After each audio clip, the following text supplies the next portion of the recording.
ഇനി ഞാൻ അവനെ ഹിപ്നോട്ടൈസ് ചെയ്യാൻ പോവാണ്. ഞാൻ അവൻ്റെ കയ്യിൽ ഒരു കടലാസ് കൊടുക്കും. ഞാൻ അവനക്ക് കൊടുക്കുന്ന നിർദ്ദേശങ്ങൾക്കനുസരിച്ച് മാത്രമേ ഇനി അവനക്ക് എന്ത് ചെയ്യാൻ പറ്റുള്ളൂ, പ്രവർത്തിക്കാൻ പറ്റുള്ളൂ. ഞാനൊരു കടലാസ് കൊടുക്കാം. അതുപോലെ പേപ്പർ ചീന്തി ഞാനിത് കടലാസ് ചീന്താണ്, കണ്ടല്ലോ. ഇനി ഈ പേപ്പർ കയ്യിൽ പിടിക്കുക, കണ്ണടച്ചു പിടിക്കുക. ഞാൻ അവനക്ക് കൊടുക്കുന്ന നിർദ്ദേശങ്ങൾ നെഗറ്റീവായ കാര്യങ്ങളാണ്. നമ്മളോട് ഒരാൾ മോശം പറഞ്ഞാൽ നമുക്ക് തോന്നും നമ്മൾ മോശമായി. ഡ്രസ്സ് മോശമാണെന്ന് പറഞ്ഞാൽ നമുക്ക് തോന്നും നമ്മുടെ ഡ്രസ്സ് മോശമാണ്. ഇതുപോലെ ഞാൻ പറയണു, നിനക്കിനി ഈ പേപ്പർ ഒരു കാരണവശാലും ഇത് ചീന്താൻ കഴിയില്ല. നിന്റെ അതിനുള്ള കഴിവ് ഞാനിതാ തിരിച്ചെടുക്കുകയാണ്. എത്ര ശ്രമിച്ചാൽ പോലും ഈ പേപ്പറിന് നിനക്ക് ചീന്താനുള്ള കഴിവുണ്ടാവാതിരിക്കട്ടെ. നിന്റെ എന്ത് ഫോഴ്സ് വേണമെങ്കിലും ഉപയോഗിച്ചോ, ഈ പേപ്പർ ചീന്താനുള്ള കഴിവാണ് ഞാൻ ഇല്ലാതാക്കുന്നത്. ഓക്കെ, നീ പേപ്പർ ഒന്ന് ചിന്തിക്കേ.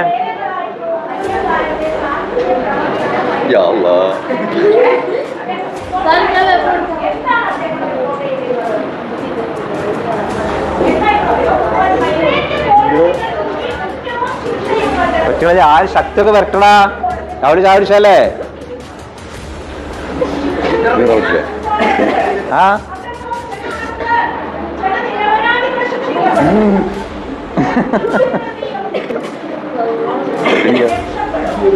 ഒരു പേപ്പർ ഇവനക്ക് ചീന്താൻ പറ്റണില്ല. ഞാൻ ഇവൻ്റെ മൈൻഡിൽ നിന്ന് പേപ്പർ ചീന്താനുള്ള കഴിവ് ഞാൻ എന്തായി തിരിച്ചെടുത്തു.